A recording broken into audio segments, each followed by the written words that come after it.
নমস্কার, দ্রুতগতির খবরের আপডেট নিয়ে শুরু করছি ঈশান বাংলা মিডডে এক্সপ্রেস, রাজ্যের গত ২৪ ঘন্টার সবচেয়ে গুরুত্বপূর্ণ খবর। শ্রীভূমিতে ভয়াবহ বাস দুর্ঘটনা। নেভিয়া চেরাগি যাত্রীবাহী বাসটি গতরাতে পাগড়ি বাবার সামনে নিয়ন্ত্রণ হারিয়ে দুর্ঘটনার কবলে পড়ে। বেশ কয়েকজন যাত্রী আহত হয়েছেন।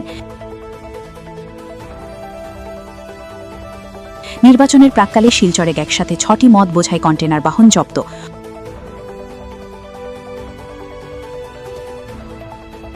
অসম ত্রিপুরা সংযোগকারী ৮ নম্বর জাতীয় সড়কে ভয়ঙ্কর সড়ক দুর্ঘটনা, আহত ৯ যাত্রী। বড়খলায় কংগ্রেস প্রার্থী ড অমিত কালুয়ার বলেছেন, নির্বাচন খেলা নয়, যুদ্ধে নেমেছি। বড়খলা ব্লক কংগ্রেসের আয়োজিত কর্মী সভায় তিনি দলকে শক্তিশালী করার আহ্বান জানান।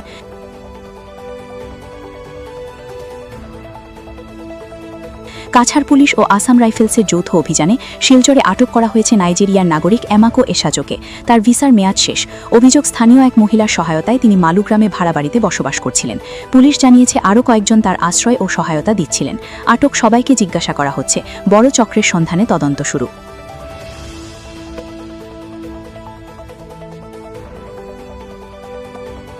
কাছাড়ের কাটিগড়ার শিবনারায়ণপুর গ্রামে খাদ্য বিষক্রিয়ায় ৫টি গৃহপালিত গরুর মর্মান্তিক মৃত্যু হয়েছে।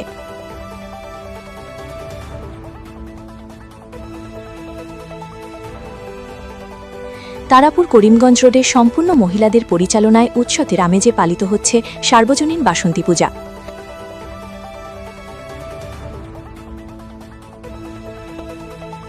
হাইলাকান্দি বিধানসভার কংগ্রেস প্রার্থী রাহুল রায় কাটলিছড়ায় বিপুল জনসভায় যোগ দেন।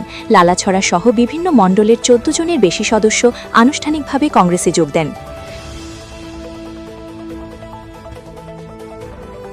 কালাইনে এলপিজি গ্যাসের তীব্র সংকট দেখা দিয়েছে। এক সপ্তাহ ধরে কালাইন ইন্ডিয়ান সার্ভিস এজেন্সিতে সিলিন্ডার না থাকায় ক্ষুব্ধ গ্রাহকরা ৬ নম্বর জাতীয় সড়ক অবরোধ করে বসেন। মহিলা পুরুষ উভয়ই যান চলাচল বন্ধ করে দেন।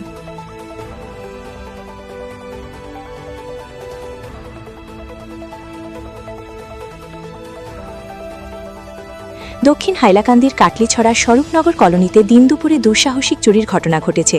পিকলু সেনগুপ্তের ফাঁকা বাড়ি টার্গেট করে চোরেরা নগদ অর্থ ও স্বর্ণালঙ্কার লুট করে পালিয়ে যায়। ঘটনায় এলাকায় তীব্র চাঞ্চল্য ও আতঙ্ক ছড়িয়েছে।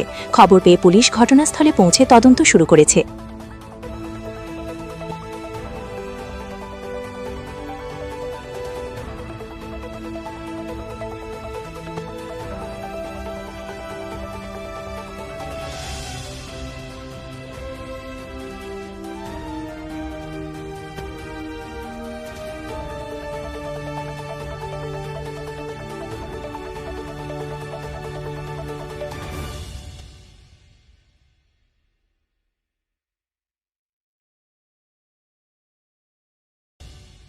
এখনকার মতো এই পর্যন্তই। দেখা হচ্ছে পরবর্তী বুলেটিনে। প্রতি মুহূর্তের আপডেট পেতে ঈশান বাংলা ফলো করুন।